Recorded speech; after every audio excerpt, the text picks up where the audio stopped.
সুপ্রিয় দর্শক সকলকে আন্তরিক শুভেচ্ছা জানিয়ে শুরু করছি টিভেন 24 টেলিভিশনের স্বাস্থ্য বিষয়ক বিশেষ আলোচনা অনুষ্ঠান টিভেন ওয়েলনেস। অনুষ্ঠানটি বরাবর মতো সরাসরি সম্প্রচারিত হচ্ছে নিউ ইয়র্কে টিভেন 24 টেলিভিশন থেকে, এবং আপনাদের সাথে আমি আছি ডক্টর হাফসা ইমাম। আজকের অনুষ্ঠানে আমরা আলোচনা করব আমাদের যে কোর বিষয় টিভেন ওয়েলনেস নিয়ে। কি ওয়েলনেস বলতে আমরা কি বুঝি, এবং আসলে আমরা আমাদের নিজেদের দৈনন্দিন জীবনে কি করে ওয়েলনেস জিনিসটি প্র্যাকটিস করতে পারি, এর উপকারিতা কি, কি করে এটি আমাদের জীবনটাকে অনেক বেশি বদলে দিতে পারে, এই বিষয়গুলো নিয়ে আজকে আমরা বিস্তারিত আলোচনা করব। আমাদের সাথে সংযুক্ত আছেন আমাদের একজন অতি পরিচিত মুখ। তার সাথে সংযুক্ত হবার আগে আপনাদেরকে জানিয়ে দিচ্ছি, আজকের অনুষ্ঠানের যে কোনো প্রশ্নের জন্য আমাদেরকে সরাসরি ডায়াল করুন 646-307-9828 এই নাম্বারটিতে। বিশেষভাবে ওয়েলনেস রিলেটেড যে কোনো প্রশ্নের জন্য আপনারা সবাই আমন্ত্রিত। আমাদের সাথে সরাসরি সংযুক্ত আছে আমাদের বিশেষজ্ঞ চিকিৎসক, child psychiatrist doctor Afifa Adiba. যদিও তিনি একজন চাইল্ড সাইকিয়াট্রিস্ট, কিন্তু উনি কিন্তু কমিউনিটি ওয়েলনেস রিলেটেড অনেক বিষয় নিয়ে পর্যন্ত আমাদের সাথে আলোচনা করেছেন। সেই ধারাবাহিকতায় আজকে আমরা আলোচনা করব ওয়েলনেস রিলেটেড অনেক বিস্তারিত ইনফরমেশন। ডক্টর আফিফা আদিবা, আপনাকে আমন্ত্রণ জানাচ্ছি আজকের আলোচনা। Thank you, Dr. Imam. It's always good to come here. Assalamu alaikum, everyone. R Ramadan Mubarak. আমি হচ্ছে doctor Afifa Adiba. I'm an adult and child psychiatrist actually. আমি কারেন্টলি কাজ করছি মিড আটলান্টিক কাইজার পার্মানেন্টের সঙ্গে নর্দার্ন ভার্জিনিয়াতে। আর thank you so much for inviting me. Doctor Afifa, অসংখ্য ধন্যবাদ। আপনি আমাদের সাথে অনেকদিন পরে আবার আপনাকে আজকে আমরা পেলাম। তো বরাবর মতোই আশা করছি আজকে আলোচনাতেও আমরা অনেক নতুন এবং অনেক গুরুত্বপূর্ণ ইনফরমেশন আপনার কাছ থেকে জানতে পারবো। তো প্রথমে আসলে জানতে চাইবো যে আপনি নিজেও কিন্তু আসলে খুব এনথুসিয়াস্ট ওয়েলনেস নিয়ে আলোচনা করবার জন্য। আপনি যদি একটু শুরুতেই বলেন যে আসলে আমাদের কমিউনিটির সবার জন্য ওয়েলনেস জিনিসটা সম্পর্কে অ্যাওয়্যার হওয়া, জানা এবং প্র্যাকটিস করা কেন এতটা ইম্পর্টেন্ট, আর এই ওয়েলনেস বলতে আসলে আমরা কি বুঝি? রাইট। ওয়েলনেস হচ্ছে এমন একটা কনসেপ্ট, এটা যদিও বা আমরা এখন অনেক আলোচনা করি, বাট এটা কিন্তু অনেক যুগ যুগ ধরে চলে আসছে, রাইট? আসলে ওয়েলনেস বলতে যেটা আমি বুঝি, এটা তো ডিফারেন্ট ডিফারেন্ট ডেফিনেশন আছে। যেটা আমি বুঝি ওয়েলনেস বলতে যে মানুষের একটা আছে ফিজিক্যাল ওয়েলনেস, একটা আছে মেন্টাল ওয়েলনেস। আমাদের আজকালকার লাইফ তো খুবই stressful, right? Definitely we have job, we have family, some of us has children. আমাদের কারো কারো বাচ্চা আছে, কারো কারো বাবা মা আছে। তারপরে আমাদের একটা এখানে যারা বাংলাদেশি, আমি বিশেষ করে ইউএসএ তে আছে, তারা একটা সুন্দর কমিউনিটি মেনটেন করে। তো এগুলো সবই কিন্তু রেসপন্সিবিলিটি, আবার এগুলো সবই কিন্তু দরকার লাইফের জন্য। তো এই যে সবকিছু মিলায় আপনি নিজেকে, নিজের ইমোশনাল স্টেটটাকে কিভাবে ব্যালেন্স করছেন এবং আপনার ফিজিক্যাল হেলথটাকে কিভাবে ব্যালেন্স করছেন, এটাই হচ্ছে আমার কাছে ওয়েলনেস। এবং এই জন্যই ওয়েলনেসটা খুবই ইম্পর্টেন্ট।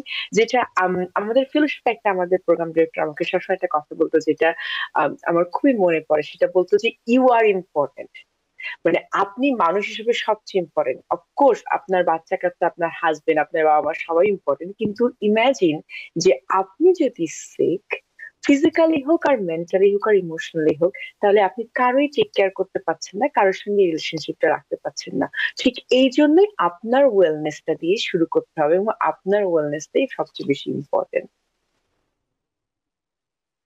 ওয়েলনেসে আমরা জানি যে বিভিন্ন পর্যায়ে কিন্তু আসলে এর অ্যাপ্লিকেশন, কিন্তু আজকে আমরা চেষ্টা করব শুরুতেই খুব বেসিক অ্যাপ্লিকেশন গুলো আলোচনা করবার জন্য। তারপরে আমরা আমাদের যতটুকু সময় অ্যালাউ করে সে অনুযায়ী আমরা কিছু গুরুত্বপূর্ণ টপিকেও আসলে আমরা ফোকাস করবার চেষ্টা করব। তো আমি যদি জানতে চাই যে ওয়েলনেস এর কি ফোকাস গুলো কি, সেটা সম্পর্কে আপনি কি বলবেন?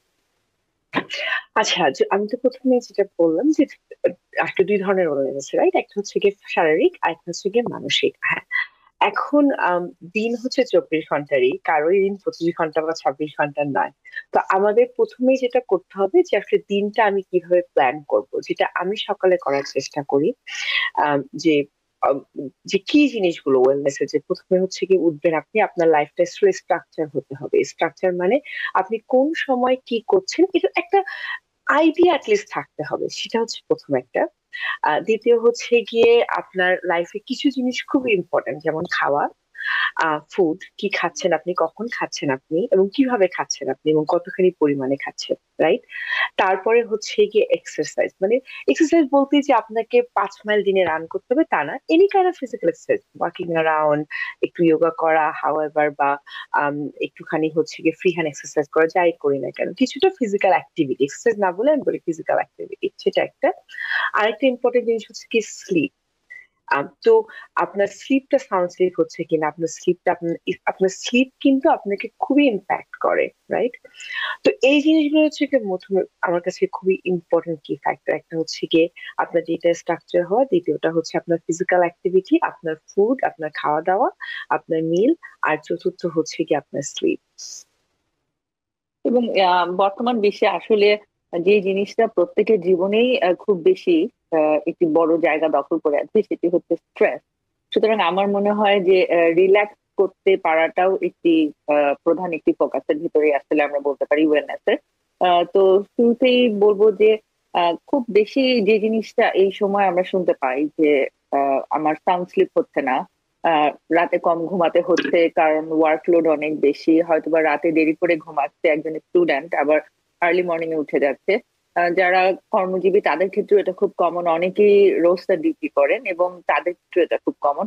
তো প্রথমে আসলে স্লিপ হাইজিনের ব্যাপারে আপনি কি অ্যাডভাইস করবেন, এবং এই যে একটি হেলদি স্লিপ প্যাটার্ন এটি সম্পর্কে যদি একটু বলেন, যে আসলে খুব ব্যস্ত থাকলেও আমরা জানি যে একটি সার্টেন টাইম যদি আমরা রেগুলার বেসিসে না ঘুমাই, রিসার্চে কিন্তু বলা হচ্ছে যে নানা ধরনের অসুস্থতা, বিশেষ করে অ্যালজাইমার ডিজিজ বা বিভিন্ন ধরনের যে ফোকাস, কনসেন্ট্রেশন, মেমোরি রিলেটেড যে সিচুয়েশন গুলো আমরা দেখতে পাচ্ছি, এগুলো সবই বলা হচ্ছে যে ইনঅ্যাপ্রোপ্রিয়েট স্লিপের সাথে অনেক বেশি রিলেটেড।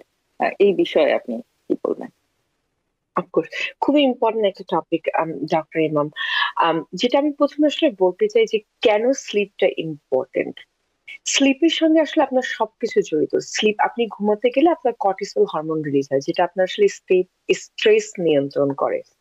আপনার যারা ছোট আর কি তাদের গ্রোথ হরমোন রিলিজ হয়, যেটা তাদের বেড়ে ওঠাটাকে, ব্রেনের বলেন বা বডির বলেন, ফিজিক্যাল বলেন বা মেন্টাল বলেন, এটা বেড়ে ওঠাটাকে হেল্প করে। স্লিপের সঙ্গে আমরা যে খাবার ডাইজেস্ট করি এটাও হচ্ছে গিয়ে স্লিপ দ্বারা অনেকখানি নিয়ন্ত্রণ হয়। স্লিপের সঙ্গে আপনার মুড, যে আপনার ডিপ্রেশন, আপনার এংজাইটি, এই সব কিছু রিলেটেড স্লিপের সঙ্গে। আপনার কনসেন্ট্রেশন, আপনি কতখানি ফোকাস করতে পারছেন, এটাও স্লিপের সঙ্গে রিলেটেড। সো স্লিপ কিন্তু খুবই বেশি ইম্পর্টেন্ট একটা জিনিস। আনফরচুনেটলি আমি ইদানিং অনেক রোগী পাই, ইয়াং পেশেন্ট বলেন বা ওল্ডার বলেন বা অ্যাডাল্ট বলেন, তারা স্লিপ নিয়ে খুবই প্রবলেমে ভোগে। এবং যত সাইকিয়াট্রিক রোগী আসে আমার কাছে, most of them, around 60 to 80% them, তাদের স্লিপ প্রবলেম আছে এবং তারা মেডিকেশন চায়। কিন্তু আসলে স্লিপের জন্য প্রথম ইম্পর্টেন্ট জিনিসটা হচ্ছে স্লিপ, আমরা যেটাকে বলি slip hygiene. Slip hygiene maintain করা। হাইজিন বলতে যেমন আমরা আমরা প্রতিদিন গোসল করি, যারা আমরা মুসলিম তারা হচ্ছে গিয়ে নামাজ পড়ি, উজু করি, যে এই জিনিসটা যে আমরা নিজেকে পরিষ্কার করি, এটাও যেমন হাইজিন। স্লিপটাকে, আপনার ব্রেনটাকেও পরিষ্কার করতে হবে, এটাও একটা হাইজিন। তো যেটা আসলে সবচেয়ে বেশি ইম্পর্টেন্ট স্লিপের জন্য, প্রতিদিন একটা টাইম সেট করতে হবে। যদি আপনি 11টায় ঘুমাতে যান 11টায়, 10টায় ঘুমাতে যান 10টায়, যদি 8টায় ঘুমাতে যান 8টায়, আপনি যখনই ঘুমাতে যান না কেন আপনার একটা নির্দিষ্ট টাইম থাকতে হবে। এটার একটা রিজন আছে, আমি বলি। আমাদের ব্রেনে একটা ছোট্ট স্ট্রাকচার আছে যেটার নাম হাইপোথ্যালামাস, ওটা একটা ঘড়ির মতো। ওই জিনিসটাকে কিন্তু ট্রেন করা যায় এবং ওই জিনিসটাই কিন্তু আপনার স্লিপ নিয়ন্ত্রণ করে। তো এই জন্য এভরিডে একই সময়ে প্রতিদিন ঘুমাতে যাওয়া ইম্পর্টেন্ট। আপনি যদি 10টার সময় ঘুমাতে যান তাহলে আপনার ডিনারটা 7টার মধ্যে সেরে ফেলতে হবে, কারণ ওই ফুডটা ডাইজেস্ট হতে হবে। যদি ফুডটা ডাইজেস্ট না হয়, বিভিন্ন এনজাইম আপনার শরীরে চলতে থাকে, তাহলে ওই আপনার শরীর মানে স্লিপে যাওয়ার জন্য যে ব্যালেন্স, স্টেডি স্টেট একটা ব্যালেন্সে আসতে হয়, ওটা আসতে পারে না। তো 3 ঘন্টা আগে ডেফিনেটলি খেতে হবে। আমি জানি খুবই আনপপুলার হবে এই জিনিসটা বলা, তার ঘুমাতে যাওয়ার 1 ঘন্টা সকল প্রকার ইলেকট্রনিক্স বন্ধ করে দিতে হবে। আপনার টিভি, আপনার ফোন, আপনার ভিডিও গেম, যদি বাচ্চারা ভিডিও গেম খেলেন, যাই করেন না কেন সব বন্ধ করে দিতে হবে। ওই 1 ঘন্টা তাহলে আসলে আপনি এখন কি করবেন? ওই 1 ঘন্টা আমি যেটা বলি ওটাকে স্লিপ রিচুয়াল করা। আপনি প্রে করতে পারেন, আপনি আপনার হাত মুখ ধুতে পারেন, আপনার স্কিনে টেক কেয়ার করতে পারেন, আপনার হেয়ারটাকে ব্রাশ করতে পারেন। বাচ্চারা টুথ ব্রাশ করতে আপনি আপনার ফ্যামিলির সঙ্গে 10-15 মিনিট বসে সময় কাটাতে পারেন, একটা আনন্দময় গল্প করতে পারেন, একটু স্পেন্ড করতে পারেন, লাইট কোনো বুক পড়তে পারেন, মানে যেটা আপনার ভালো লাগে সেটা আপনি করতে পারেন। তো এই জিনিসটা আপনি করবেন 1 ঘন্টা পরে, তারপর আপনি বেডে যাবেন। তাহলে হবে কি, যদি আপনি প্রতিদিন এই কাজটা করেন, আপনার বডি আপনার ব্রেনকে সিগন্যাল দিবে, আচ্ছা এই তো ডক্টর ইমাম এখন ঘুমাতে আসবে, এখন তো তোমার রেডি হতে হবে, ব্রেন ঠান্ডা হয়ে যাও তুমি। কারণ আপনি যদি প্রতিদিন একই কাজটা করেন, তখন বডি জেনে যায় এবং সেই সিগন্যালটা সে ব্রেনকে দেয়। তারপরে ধরেন আপনি ঘুমাতে গেলেন, রুমের লাইটটা একটু ডিম করুন, ফোনটাকে একটু টার্ন অফ করতে হবে, না হলে একদম সাইলেন্সে যেতে হবে। এখন ধরেন আপনি বেডে শুয়ে আছেন, আপনি ঘুম আসছে না, অনেকেরই আসে না। আমরা করি কি, আমরা we go back to our phone and keep scrolling. ওই যে লাইটটা আমাদের চোখে আসে, এটা কিন্তু আমাদের ব্রেনকে স্টিমুলেট করে, আমরা তখন আরো ঘুমাতে পারি না, আমরা অ্যাজিটেটেড হয়ে যাই। তো যদি আপনি এটা বলা হয় যে যদি আপনি 10-15 মিনিট না ঘুমাতে পারেন, আপনি আপনার বেডে শুয়ে থাকবেন না, আপনি উঠবেন, উঠে বোরিং কোনো কাজ করবেন, টিভি দেখবেন না, আপনি আপনার লন্ড্রি করতে পারেন, আপনি আপনার রুমটা গোছাতে পারেন, একটা খুবই ডিফিকাল্ট টপিক যেটা আপনি অনেক বুঝতে পারছেন না, এটা নিয়ে কাজ করতে পারেন বা পড়াশোনা করতে পারেন, কিন্তু আপনার বেডে না, বেডটা শুধু ইউজ করবেন স্লিপের জন্য। এটা 10-15 মিনিট করার পর আবার কাম ব্যাক করেন বেডে, করে আবার স্লিপার চেষ্টা করেন। আর যেমনই আপনি ঘুমান না কেন, আপনাকে সকালেও একটা টাইম সেট করতে হবে ওঠার জন্য। আপনি যদি এই জিনিসটা 7 দিন মেনটেন করেন, আমি আপনাকে বললাম যে আপনি অবশ্যই অষ্টম থেকে নবম দিনে সঠিক সময় স্লিপে যাবেন, যদি না আপনার কোনো স্লিপ রিলেটেড ডিসঅর্ডার থাকে।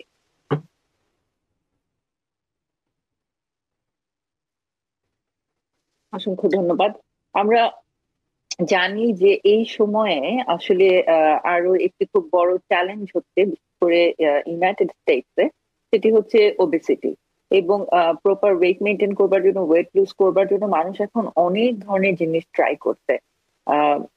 ইন্টারমিটেন্ট ফাস্টিং থেকে শুরু করে আহ, বিভিন্ন ধরনের ডায়েট এবং এক্সারসাইজ তো রয়েছেই। কিন্তু আসলে যে কোনো কিছু ট্রাই করা কতটা যুক্তিসঙ্গত? তো এক্সারসাইজের কথা আপনি বলছিলেন। তো প্রতিদিন আসলে আমরা জানি যে এটা এখন খুবই পপুলার, যে বলা হচ্ছে যে আমরা যদি সপ্তাহে 5 দিন প্রতিদিন আমরা হাফ অ্যান আওয়ার করে হাঁটি, সেটা হুম। আসলে আমাদেরকে অনেক বেশি হেলদি রাখতে হেল্প করে। কিন্তু বিভিন্ন মানুষ আমি দেখি যে অনেকেই কিন্তু ইউটিউব দেখে বা বিভিন্ন ধরনের অনলাইন থেকে বিভিন্ন ধরনের ভিডিও ম্যাটেরিয়ালস ডাউনলোড করে পার্সোনালি অনেক কিছু একা একা ট্রাই করছেন। তো এটা আসলে কতটা হেলদি বা যুক্তিসঙ্গত, এবং স্ট্যান্ডার্ড ওয়েতে এক্সারসাইজ করবার জন্য, এবং তাতে যেন আবার কোনো হার্ম না হয়, সেলফ হার্ম না হয়, সেভাবে করে মেনটেন করতে পারার জন্য আপনি কি অ্যাডভাইস করবেন? আচ্ছা, খুবই ইম্পর্টেন্ট একটা টপিক, এক্সারসাইজ করা, right? নিজেকে ফিজিক্যালি অ্যাক্টিভ রাখা, এটা হচ্ছে মেইন গোল। মেইন গোলটা হচ্ছে ফিজিক্যালি অ্যাক্টিভ রাখা, যাতে আমাদের বডির সব জয়েন্ট গুলোর মুভমেন্ট হয়।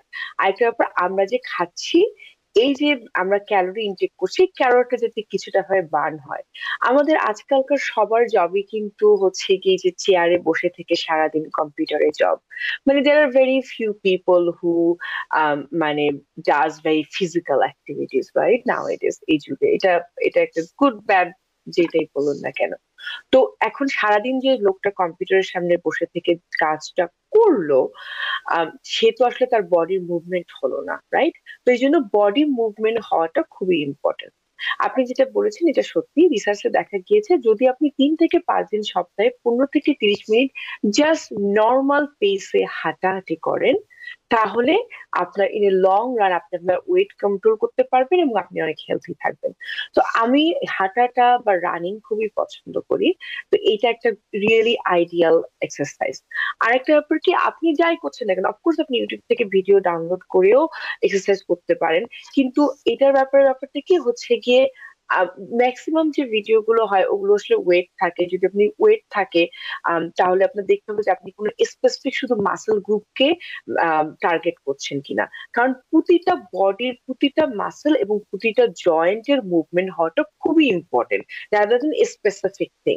আপনার যদি কিছু গোল থাকে যে আপনি বডি বিল্ড করবেন বা something like that, that's a different issue.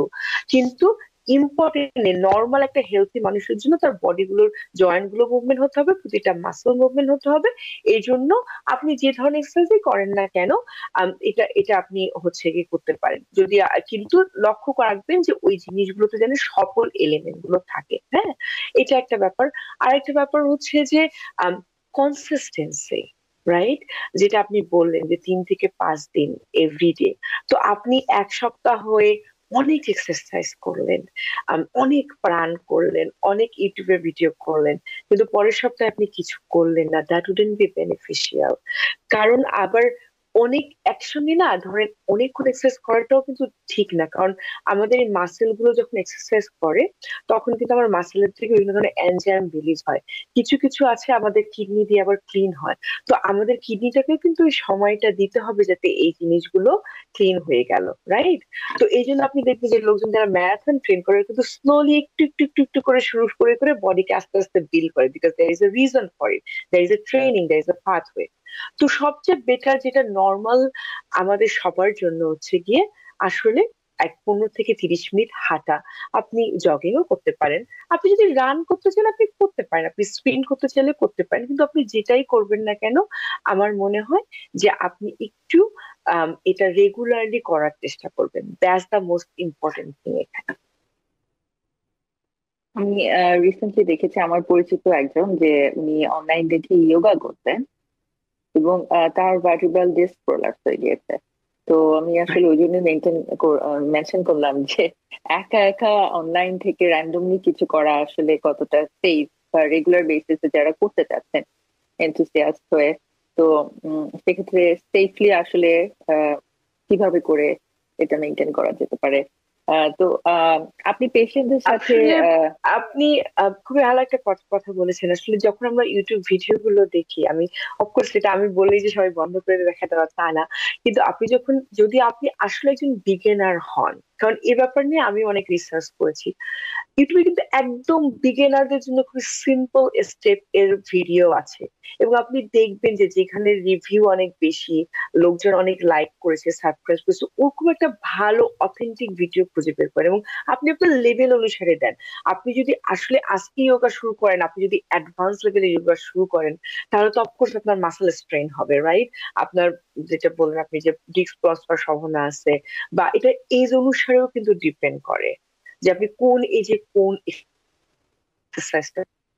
তো এই জিনিসগুলো না আসলে একটু ভালো করে পড়াশোনা করে এবং আপনার ডাক্তারের সঙ্গে কথা বলে শুরু করা উচিত। আপনার প্র্যাকটিসে কি আপনি পেশেন্টদের সাথে মাইন্ডফুলনেস নিয়ে কি ডিসকাস করেন কিনা, বা ডিটেলস কোনো সেশন করতে হয়? রাইট, আমার আমার পেশেন্টের সঙ্গে অফকোর্স আমি মাইন্ডফুল নিয়ে কথা বলি। আমি তো অনেক ইয়াং বাচ্চা দেখি যাদের অনেক অ্যাংজাইটি আছে। রিসেন্টলি যেটা হয়েছে, এটা আসলে কোভিড এর পর থেকেই শুরু হয়েছে। অনেক বাচ্চা এখন আসলে যেটা হচ্ছে স্কুলে যেতে চাচ্ছে না। দে তারা খুবই অ্যাংজাইটিতে ভুগে স্কুলে গেলে, এটা একটা বেশ কমন হয়ে গিয়েছে ইয়াং পপুলেশনের মধ্যে। আরেকটা ব্যাপার হয়ে গেছে যে বাচ্চাদের ফোকাসটা এখন আর আগের মতো নেই, কনসেন্ট্রেশন আগের মতো নেই। আমি আগে যত এডিএসডি যেমন অ্যাটেনশন ডেফিসিট হাইপার অ্যাক্টিভ ডিসঅর্ডারের পেশেন্ট পেতাম, আমার মনে হয় এখন আমি বেশি পেই।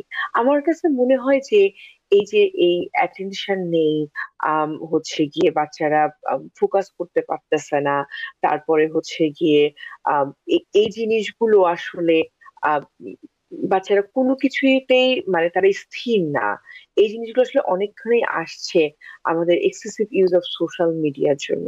আর এই যে স্কুলে যে অ্যাংজাইটিটা শুরু হয়েছে, তো এই অ্যাংজাইটি এই জিনিসগুলোর জন্য আসলে মাইন্ডফুলনেস খুবই খুবই ইম্পর্টেন্ট। তো যেটা আমি আমার বাচ্চাদেরকে বলি, আমি বলি ডিপ ব্রিদিং করতে। তো there are different type of deep breathing. One of the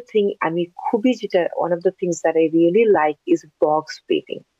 যেমন আপনি ব্রিথ ইন করবেন, আমি বলি সকালে উঠে তুমি তোমার বিছানার কিনারে বসো, বেডের একদম কিনারে বসো, 5 মিনিট সময় নিজেকে দাও। তুমি বসো বিছানার পাশে, তুমি ব্রিথ ইন করো, তারপর তোমার মাথার মধ্যে 1 2 3 4 5 6 কাউন্ট করো, দেন ব্রিথ আউট করো। তুমি যতখানি বাতাস নিবা ব্রিথ আউট করার জন্য তার চেয়ে বেশি জোরে ছাড়বা, লাইক দিস।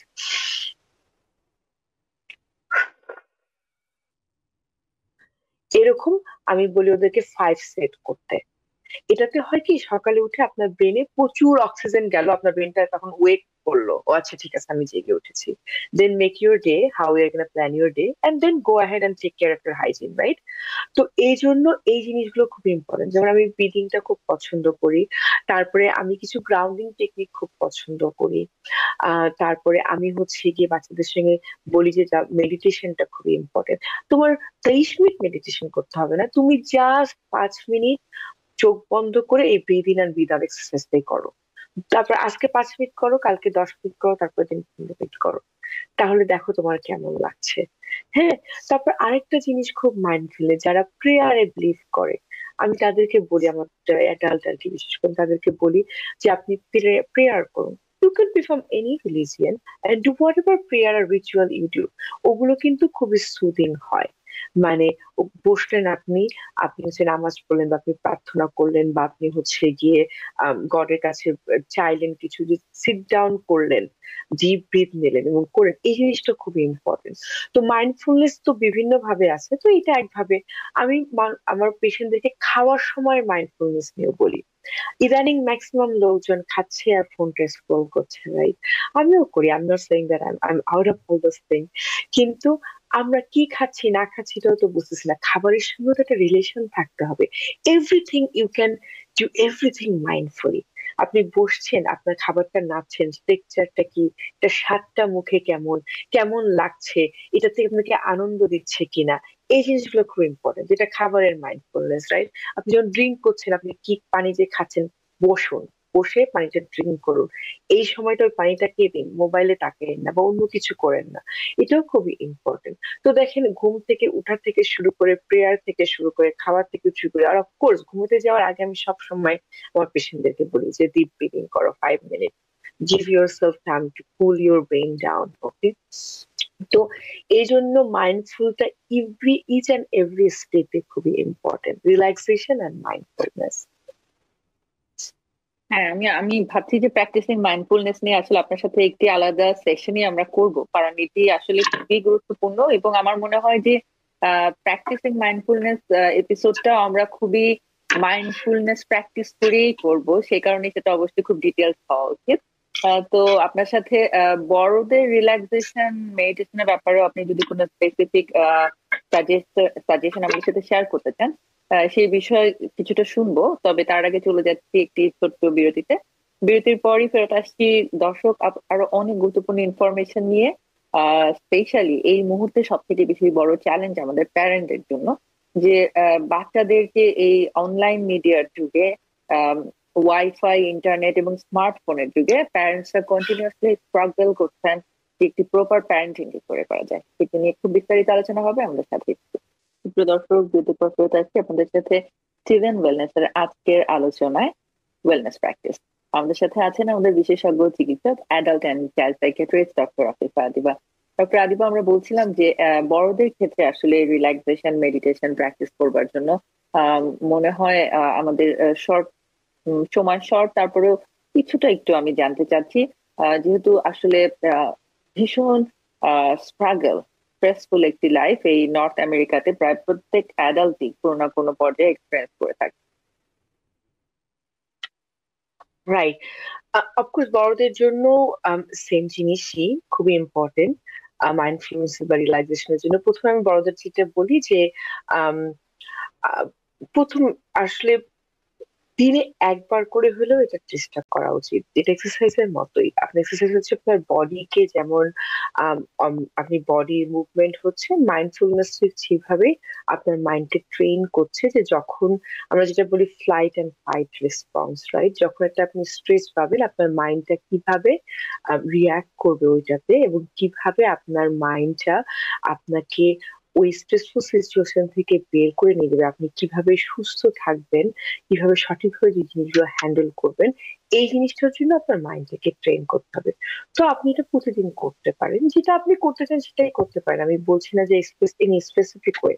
তো যেটা আমার পেশেন্টদেরকে আমি বলি যে ডেফিনেটলি একটা কমফোর্টেবল জায়গা খুঁজে বের করো, আপনার বডিতে ফোকাস করো, এবং যখন তুমি ফোকাস করতেছো এই যে ডিপ ব্রিদিং এ, তখন শুধু তোমার নস্ট্রিলে ফোকাস করো, যে ব্রিথ যাচ্ছে আর আসতেছে। এটাতে হবে কি, মানে মন থেকে অন্য জিনিসগুলো চলে যাবে। আপনি যদি মানে কনসিয়াসলি এটাতে ফোকাস করেন, যে তোমার নস্ট্রিল বলতে যেটা আমরা বুঝি যে ব্রিথ যাচ্ছে, বাতাস আসতেছে যাচ্ছে।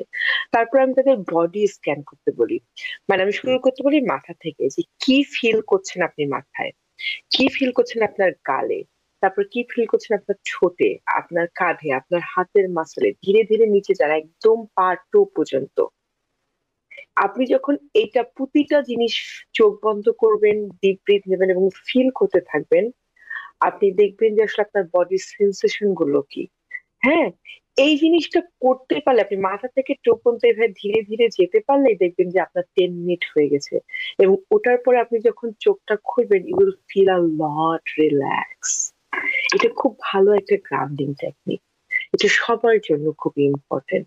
এটা যদি আপনি স্ট্রেসফুল নাও ফিল করেন, তাও করতে পারেন অন এ রেগুলার বেসিস। অসংখ্য ধন্যবাদ। খুব ডিফিকাল্ট একটি সময় অনেকেই আমরা মনে করি যে এই বর্তমান সময়, বিশেষ করে মানুষের সাথে মানুষের সম্পর্কের ক্ষেত্রে। এই বর্তমান বিশ্বে আমরা মনে করছি বা আমরা বলছি বা আমরা দাবি করছি যে আমরা সব থেকে বেশি কানেক্টেড একটি ওয়ার্ল্ডে বসবাস করছি এই যুগে। কিন্তু আসলে কি তাই? আমরা একই সাথে কিন্তু দেখছি যে পরিবার পরিজন আত্মীয় স্বজন বন্ধু বান্ধবের ভিতরে যে আন্তরিক সম্পর্ক, মমতা বোধ, মমত্ব বোধ এগুলো ছিল, সেটা কিন্তু আর আগের মতো আসলেই নেই। সোশ্যাল মিডিয়াতে এক্সপোজারের কারণে হোক বা যে কোনো কারণে হোক, মানুষের জীবনের ঘটনা প্রায় সবার জীবনে কি হচ্ছে সবাই সবারটা জানে, এবং যে একটা মানুষের সাথে মানুষের যে কিউরিওসিটি, সেই জিনিসটা আসলে লাইফ থেকে এখন মিসিং। এবং সে কারণে আমি দেশে শুনি, এখানেও এখানে মনে হয় দেশের থেকে তাও বেটার। আমি দেশে বেশি শুনি যে কেউ কারো বাড়িতে এখন আর বেড়াতে যায় না। এবং খুবই আশ্চর্যজনক ভাবে আমি গতকালকে একটি নিউজ দেখছিলাম যে রিসেন্টলি আমরা জানি ভ্যালেন্টাইন্স ডে গেল, তো সেখানে আসলে কিছু টিনেজদের ইন্টারভিউ নেওয়া হচ্ছিল। তো তারা দাবি করছে যে এখন আর আসলে রোমান্টিক বা লাভিং রিলেশনশিপ বলে কিছু নেই। যেটি আছে এটিকে তারা বলছে সিচুয়েশনশিপ। আমি নিজেও সঠিক জানি না এটা আসলে কি, কিন্তু খুবই ইয়াং ওরা, কিন্তু ওরা বলছে যে আসলে রোমান্টিক লাভটা এখন আর পৃথিবীতে নেই। ইয়াং এজ, 17, 18, 19, যখন মানুষ প্রথম রোমান্টিক ইমোশন গুলো এক্সপিরিয়েন্স করা শুরু করে, সেই বয়সের ছেলেমেয়েরা বলছে। তো এই যে হেলদি রিলেশনশিপ মেনটেন, এই ব্যাপারে আপনার কথাগুলো শুনতে চাচ্ছি। রাইট। খুবই ডিফিকাল্ট একটা টপিক, রাইট। ইদানিং রিসার্চ দেখাচ্ছে, আমেরিকান একটা রিসার্চ দেখাচ্ছিল, মানে বেশ কিছু রিসার্চ হয়েছে, ওখানে দেখাচ্ছে যে ইদানিং ছেলেমেয়েরা আর ফ্যামিলি গঠন করতে চায় না, তারা বিয়ে করতে চাচ্ছে না, তারা তারা বাচ্চা হোক, মানে এটার মধ্যে যেটা ফিলফুলিংনেস আছে, রাইট, যেটা আমাদের প্যারেন্টসরা করছে, আমরা করছি, বা আমাদের প্যারেন্টস এর প্যারেন্টসরা করেছে, এই জিনিসটা ইদানিং কমে আসছে ইন জেনারেল। এটা শুধু আমাদের দেশে না, আমেরিকাতে, ওয়েস্টার্ন দেশগুলোতে, ইভেন ইভেন আমার কাছে মনে হয় যেটা ধীরে ধীরে সাউথ এশিয়ার দিকেও যাচ্ছে, যারা মোর কনজারভেটিভ যে কালচার গুলো, রাইট, যে আমাদের কালচার গুলো, কনজারভেটিভ ওয়ার্ডটা হয়তো ঠিক হলো না, মানে মোর মোর ট্রেডিশনাল কালচার গুলোর মধ্যেও আসছে। তো এটা খুবই একটা হার্ড হার্ড সিচুয়েশন। আপনার মতো আমিও আসলে এটাই লক্ষ্য করছি যে আহ, মানে তারা কোনো কিছুতে হ্যাপিনেস খুঁজে পাচ্ছে না, মানে কোনো কিছুই তাদেরকে আনন্দ দিচ্ছে না। এবং এই জন্যই আসলে আম, এই এই সিচুয়েশনশিপ বা এই জিনিসগুলো তৈরি হচ্ছে। প্রথমত আমার কাছে মনে হয় একটা জিনিস কি, যে মানুষ ট্রাস্ট করতে পারছে না অন্য কাউকে, এটা একটা ব্যাপার। দ্বিতীয়ত আমার কাছে মনে হয় কি, আগে যখন কম্পারিজনটা কম ছিল, আমরা আমরা হিউম্যান বিইং, খুবই স্বাভাবিকভাবে আমরা সবাই না কম্পেয়ার করি নিজেদেরকে অন্যদের সঙ্গে। যদিও বা এটা করা ঠিক না, কিন্তু করি, এবং টিনেজাররা বেশি করে করে। তো এখনকার আমার কাছে যেটা মনে হয়, আমি আসলে একটু একটু স্পিরিচুয়াল দিকের কথা বলতেছি, যে এখনকার রিলেশনশিপ গুলা মোর ম্যাটেরিয়ালিস্টিক হয়ে গেছে স্পিরিচুয়ালের জন্য। ওর বয়ফ্রেন্ড ওকে কি দিল এটার উপর ডিপেন্ড করতেছে ওর বয়ফ্রেন্ড ওকে কতখানি ভালোবাসে। সো এই জিনিসগুলো আসলে খুবই ডিফিকাল্ট। আরেকটা জিনিস কি, এই ফোনটা, আমি একটা নর্মাল এক্সাম্পল দিচ্ছি, আমি বলছি না রোমান্টিক রিলেশনশিপের কথা শুধু। ধরেন আপনারা সবাই বাসায় বসে ডিনার করছেন, আপনার মেয়ে ট্যাবলেট দেখছে, আপনার হাজবেন্ড ফোন দেখছে, আপনি খাবার নিয়ে এসে দিচ্ছেন, আপনিও ফোন দেখছেন। আপনারা বসে আছেন একই সঙ্গে, আসলে কি আপনারা একসঙ্গে আছেন? আপনারা একসঙ্গে নেই। Just think about it. এটা খুবই ইম্পর্টেন্ট। আমি একটা বইয়ে পড়ছিলাম যে আম, খুব সুন্দর একটা বই আসলে। বলা হয়েছিল যে তুমি যখন বাসায় ফিরো, বাসায় ফেরার পরে তুমি জাস্ট আধা ঘন্টা তোমার পার্টনারের সঙ্গে, বাসার লোকের সঙ্গে কাটাও, এবং প্রথম কোশ্চেনটা হওয়া উচিত তোমার ডেটা কেমন ছিল, তোমার আজকে দিনটা কেমন গেল, খারাপ গেল না ভালো গেল। গো ডিটেল ইনটু দ্যাট, যদি শুরু করো না ভালো যায়নি, কেন ভালো যায়নি, কি হলো, আমার বস এটা বললো, আচ্ছা এটা কেন বললো, কি হলো। শুনো, নো জাজমেন্ট, জাস্ট লিসেনিং। তোমার সাজেশনও দিতে হবে না তাকে, তাকে উপায়ও বলে দিতে হবে না কি করতে হবে। জাস্ট অ্যাক্টিভ, যেটা বলে active listening. Sit down and listen what the other person has to say in your family. মানে আউটসাইড রিলেশনশিপ তো আমি বাদই দিলাম, তোমার বাবা মা ভাই বোন, আত্মীয়, মানে চাচা চাচি দাদা দাদি থাকে, দাদা দাদি নানা নানি থাকে, নানা নানি তোমার সঙ্গে, জাস্ট বসো, সবাইকে জিজ্ঞেস করো তাদের দিনটা কেমন গেছে। আধা ঘন্টা এই কাজটা করো। কিন্তু আমরা কতদিন এই কাজটা করি আজকালকার যুগে? তো আমরা একসঙ্গে থেকেও আর একসঙ্গে নেই। আমাদের আমরা বাড়িতে যদিও বা আসলে মনে করি আমাদের যে বাড়িতে আমরা একটি অনেক নিয়ম ছিল কানেক্টেড। কমন, যে রাতের বেলা সকলকে একসাথে বসে ডিনার করতেই হবে। এবং রাইট। সেই রাতের ডিনারে কিন্তু আমরা সবাই সবার সারাদিন কি হলো সেই জিনিসগুলো সবাই সবার সাথে শেয়ার করতাম। ডাজন্ট ম্যাটার, মানে সেটা আমার বাবা হোক, অথবা আমি, অথবা আমার ছোট বোন, অথবা আমাদের হুম। বাড়িতে যে সাহায্যকারী মানুষটি কাজ করতেন, তিনিও এসে বলতেন তার দিনটি কেমন গেল। হ্যাঁ, রাইট। তো এটা মনে হয় যে এত একটি হেলদি প্র্যাকটিস। আমার মনে হয় এখন খুব আমি খুব কমই দেখি যে একসাথে সবাই বসে খাচ্ছে। কিন্তু এগুলো যে আসলে কত গুরুত্বপূর্ণ প্র্যাকটিস। এবং রিলেশনশিপে আপনি বলছিলেন যে ম্যাটেরিয়ালিস্টিক, কিন্তু আমার কাছে একই সাথে আরো একটা জিনিস খুব বেশি আমি কমন অবজার্ভ যেটা করলাম, যে অ্যাভেলেবিলিটি অফ পার্টনার। মানুষের একটা হুম। সাইকোলজিতে একটা জিনিস তৈরি হয়ে গিয়েছে যে এখন আর আমি একা না। এই সোশ্যাল মিডিয়ার যে একটি আম, একটি ওয়েক সাপোর্টই আমি বলবো, এটার কারণে মানুষ ফিল করছে যে সে আর একা। সে কারণে তার আসলে যে অরিজিনাল রিলেশনশিপ গুলো সেগুলো কিন্তু আসলে মানুষের লাইফে মানুষের লাইফ থেকে মিসিং হয়ে যাচ্ছে। কিন্তু আমরা যদি একটু রাইট। কনসাস না হই আমরা সেটা বুঝতে পারছি না। মানুষ আর তার রিলেশন গুলো নার্চার করছে না। প্রতি রিলেশনশিপে কিন্তু আপনাকে নার্চার করতে হবে, মানুষ করছে না, আপনি ঠিকই বলেছেন। আমার কাছে মনে হয় কি, এই যে সারাদিন যে আমরা সোশ্যাল মিডিয়ায় কত ফ্রেন্ড, আমার একটা সোশ্যাল মিডিয়া আছে, right, so many friend I have, আর they really my friend? That's the first thing we need to ask ourself. আরেকটা জিনিস আপনি যেটা বলেন আপনার ফ্যামিলিতে, আমাদের ফ্যামিলিতে যেমন হতো কি, সন্ধ্যার সময় মাগরিবের নামাজ পড়ে আমরা চা আর হচ্ছে একটু একটু নাস্তা করতাম, সেটা যে কোনো নাস্তাই হতে পারে। এই যে ওখানে আমরা বসতাম, হাসাহাসি কথাবার্তা, মানে মানে এই যে আমাদের তখন তো আসলে ফোন ছিল না, টিভিও ছিল না ওভাবে। আমরা 1 ঘন্টা 1.5 ঘন্টা বাবা মা আব্বু আম্মু আমার ভাই, আমার আমার পাশের বাসা থেকে হয়তো কেউ একজন আসলো। আগে তো বাংলাদেশে, এখন এটা নাই, কিন্তু আগে কিন্তু আমরা প্রতিবেশীর একজন একজনের বাসায় যে চলে যেত সন্ধ্যাবেলায়, একটু গল্প করে আসি, ভাবির সঙ্গে একটু প্রতি কথা বিকালে বলে আসি, আমরা রাইট? খেলতাম আমাদের প্রতিবেশীদের সাথে, হ্যাঁ। অথবা পাড়া বলে একটা পাড়া কালচার ছিল। পাড়া বলে এবং পাড়া যায়। সব পাড়া বাচ্চারা প্রতিবেশী খেলতো একটা বা কালচার সমবয়সীরা ছিল, গল্প হ্যাঁ করতো। হ্যাঁ। হ্যাঁ, আমাদের সন্ধ্যার আমরা আসলে মাগরিবের আজানে চলে আগে এসেছি। আসতে হবে। জি, আমরা হ্যাঁ, তো আজকের এই আলোচনা জিনিসটা প্রায় শেষ এখন আমরা পর্যায়ে। আর দেখি না। একদমই তাই। তো আলোচনা প্রায় শেষ পর্যায়ে চলে এসেছে। আমার মনে হয় যে আসলে যেটি খুব একটি ইম্পর্টেন্ট জিনিস, আমি খুব সংক্ষেপে আপনাকে এই শেষ টপিকটি সম্পর্কে একটু বলতে বলবো। তো আরেকদিন আমরা এই ডিটেলস টপিকটি নিয়ে একদম ডিটেলস একটি আলোচনাই আমার করার ইচ্ছা। যেটা আপনি বলছিলেন যে খুব আপনি স্ট্রাগল করেন আপনার বাচ্চা পেশেন্টদেরকে নিয়ে, যে ফোকাস কনসেন্ট্রেশন এগুলো আর আগের মতো নেই। এর একটি অন্যতম প্রধান কারণই হচ্ছে যে স্মার্টফোন, সোশ্যাল মিডিয়া, ওয়াইফাই, ইন্টারনেটের যে তাদের যে হিউজ এক্সপোজার। তো আপনার সাজেশন গুলো একটু শর্ট শুনতে চাচ্ছি, যাতে আমাদের দর্শকরা কিছুটা হলেও প্র্যাকটিস করতে পারেন নিজেদের বাচ্চাদের সাথে। রাইট।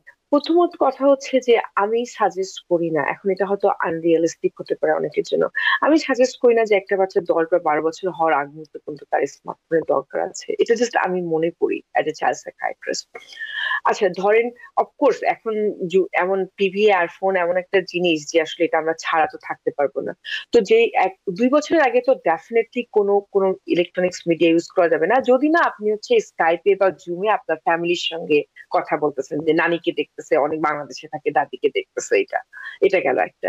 2 বছরের পরে আপনি দিনে অনলি 1 ঘন্টা দিতে পারেন, বাট এটা শিক্ষণীয় প্রোগ্রাম হওয়া উচিত। আচ্ছা আচ্ছা, এখন যারা বড় বাচ্চারা ভিডিও গেম খেলতেছে, আমি সাজেস্ট করি, বা এটা হচ্ছে আমেরিকান পিডিয়াট্রিক অ্যাসোসিয়েশন থেকে বলছে 2 ঘন্টার বেশি ভিডিও গেম খেলা যাবে না দিনে। কিন্তু আমার কিছু পেশেন্ট আছে যারা স্কুল থেকে এসে বসে, দে প্লেড আনটিল 12, তারপরে তারা ঘুমাতে যায়। এটা তো আসলে উচিত না। তো এইটা একটা ব্যাপার থাকতেছে। তো ইভেন আমার কথা হচ্ছে, যদিও তুমি 2 ঘন্টাও যদি তুমি খেলো, ব্রেক দাও মাঝখানে একটা, তুমি 30 মিনিট খেলো, তারপর কিছু করো, ফিজিক্যাল অ্যাক্টিভিটি করো, পড়াশোনা করো, বা আমার সঙ্গে যাও, দেন আবার কাম ব্যাক করো, আবার বেড়ে করো। এই টানা 2-3 ঘন্টা খেলাটা, এটা মেন্টালের জন্য, এটা হচ্ছে চোখের জন্য ভালো না, মানসিক ভাবের জন্য ভালো না। এটা একটা ব্যাপার। দ্বিতীয়, বাবা মাকে আমি বারবার বলছি যে বারবার বলি যে বাচ্চার ডেটা স্ট্রাকচার হওয়া খুবই ইম্পর্টেন্ট। বাচ্চাদেরকে সকালে উঠে কি করবে, স্কুলে যাবে, স্কুল থেকে এসে তার ডেটা কেমন হবে, যদি সম্ভব হয়। আমি জানি এই জিনিসগুলো একটু এক্সপেন্সিভ, বাট এগুলো কিন্তু কিছু ব্যাপারও আছে, যে ধরেন এই যে যদি ওয়েদার ভালো হয়, বাচ্চাটাকে পার্কে নিয়ে যান, একটু খেলুক, আপনি ওর সঙ্গে সময় দেন, আপনার ফোনটাও বন্ধ রাখেন।